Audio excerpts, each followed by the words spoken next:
Hello everyone, once again I welcome you all on my channel एडूमस। तो बहुत सारे मेरे साथियों ने मैनू पेपर 1 का सिलेबस पूछा लैक्चरर का, जो पेपर का सिलेबस की रहेगा।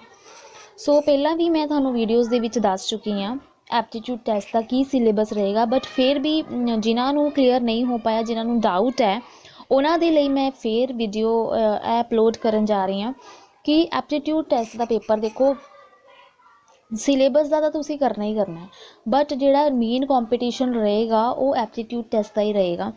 और इनू क्लीयर करना एक स्मार्ट अप्रोच के नाल that is very necessary. And तुसी देख सकते हो कि दोनों ही पेपर 2015 ਦੇ ਵਿੱਚ ਜਦੋਂ एग्जाम होया सी तद दोनों ही पेपरां नू क्लीयर करना बहुत इंपॉर्टेंट सी। दोनों ही पेपरां ਦੇ ਵਿੱਚ ਤੁਹਾਨੂੰ इक्वल मार्क्स यानी कि 75 ਉਹਦੇ ਵਿੱਚੋਂ भी तो 75 अपने एप्टीट्यूड ਦੇ ਵਿੱਚੋਂ ਤੇ सब्जैक्ट ਵਿੱਚ ਦੋਨਾਂ ਵਿੱਚੋਂ पास होना जरूरी सी।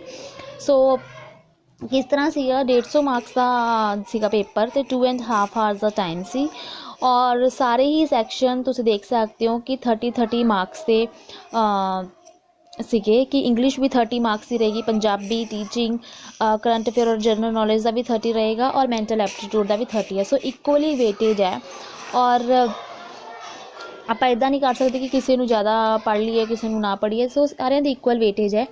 और सिलेबस इस तरह है कि क्वेश्चन तुहानूं इदा पूछे जाएंगे। फॉर एग्जाम्पल मैं तुहानूं पहला लैंगुएज का दिखा देनी है। तो लैंगुएज जिवें इंग्लिश और पंजाबी है, तो इंग्लिश दे विच की पूछा जाएगा कि थोड़ी यूसेज यानी कि थोनू एरर टाइप के क्वेश्चन होंगे। फॉर एग्जाम्पल तुहानूं किते आर्टिकल लगाना है, कितने आर्टिकल नहीं लगाना है, कितने प्रोनाउन लगाना है, कितने यूज़ नहीं करना है, इस तरह की थोड़ी नॉलेज जी चैक होएगी। फिलअप्स हो सकते हैं, ठीक है। और उस तो बाद और करैक्ट जी यूसेज होंगी है वो ना अपना सारा कुछ ही आ जाता है।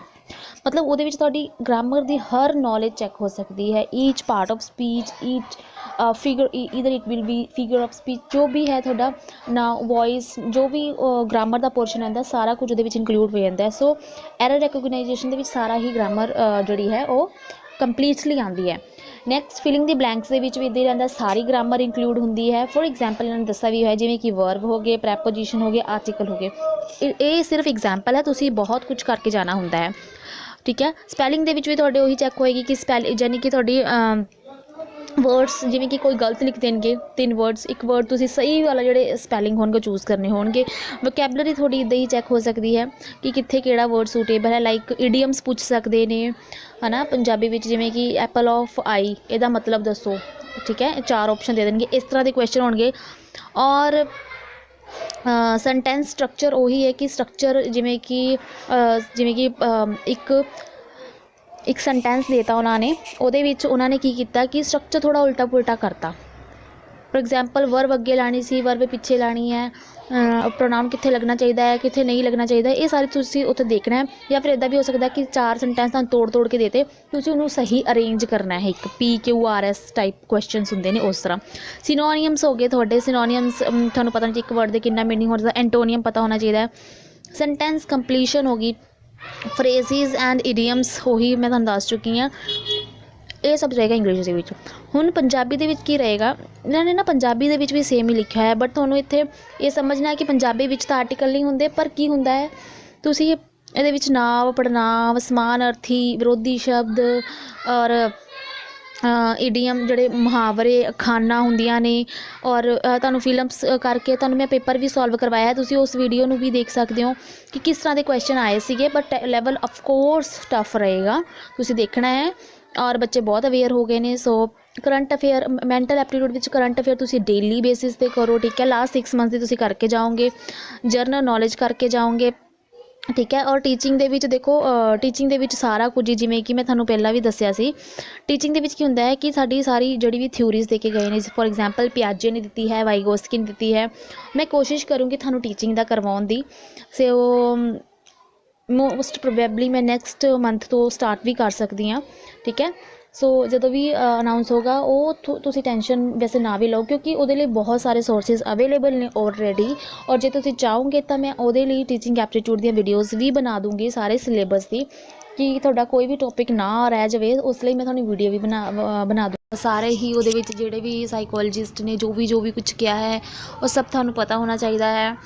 ਉਹਦੇ ਲਈ ਤੁਹਾਨੂੰ ਤੁਹਾਡਾ ਸੀਟੈਟ ਦਾ ਸਿਲੇਬਸ, ਪੀਐਸਟੈਟ ਦਾ ਸਿਲੇਬਸ ਹੋ ਗਿਆ, ਜਾਂ ਫਿਰ ਕੋਈ ਵੀ ਐਗਜ਼ਾਮ ਜਿਹੜਾ ਟੀਚਿੰਗ ਦੇ ਰਿਲੇਟਿਡ ਹੈ ਉਹਨਾਂ ਦਾ ਤੁਸੀਂ ਸਿਲੇਬਸ ਚੱਕ ਕੇ ਦੇਖੋਗੇ, ਤੁਹਾਨੂੰ ਆਪੇ ਪਤਾ ਥਿਊਰੀਜ਼ ਦਿੱਤੀਆਂ ਨੇ ਔਰ ਬੱਚੇ ਦੇ ਮਾਈਂਡ ਦੇ ਵਿੱਚ ਕੀ ਚੱਲਦਾ ਹੈ, ਇਹ ਸਾਰਾ ਕੁਝ ਉਹਦੇ ਵਿੱਚ ਆਉਂਦਾ ਹੈ। ਲੇਕਿਨ ਉਹ ਇੱਕ ਬਹੁਤ ਵਾਈਡ ਏਰੀਆ ਹੈ ਵੈਸੇ ਤਾਂ।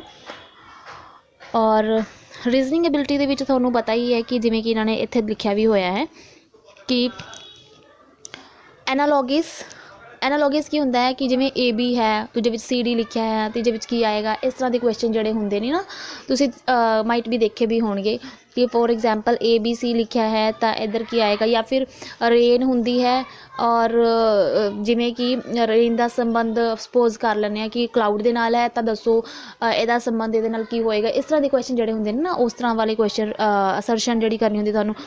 ਫਿਰ ਤੁਹਾਨੂੰ ਨੰਬਰ ਸੀਰੀਜ਼ ਆ ਸਕਦੀ ਹੈ, ਠੀਕ ਹੈ ਨਾ, ਨੰਬਰ ਸੀਰੀਜ਼ ਹੋ ਗਿਆ। ਡਿਸੀਜਨ ਮੇਕਿੰਗ ਲਾਈਕ ਇੱਦਾਂ ਹੀ ਸਾਨੂੰ ਸਿਚੁਏਸ਼ਨ ਦੇ ਦੇਣਗੇ ਕਿ ਇਹ ਇੱਕ ਸਟੇਟਮੈਂਟ ਹੈ, ਦੂਜੀ ਸਟੇਟਮੈਂਟ ਹੈ, ਦੱਸੋ ਇਹਦਾ ਆਨਸਰ ਕਰੈਕਟ ਕੀ ਹੈ ਜਾਂ ਇਹਦਾ ਰੀਜ਼ਨ ਸਹੀ ਹੈ ਕਿ ਨਹੀਂ, ਇਸ ਤਰ੍ਹਾਂ ਦੇ ਕੁਐਸਚਨ ਹੋ ਗਏ।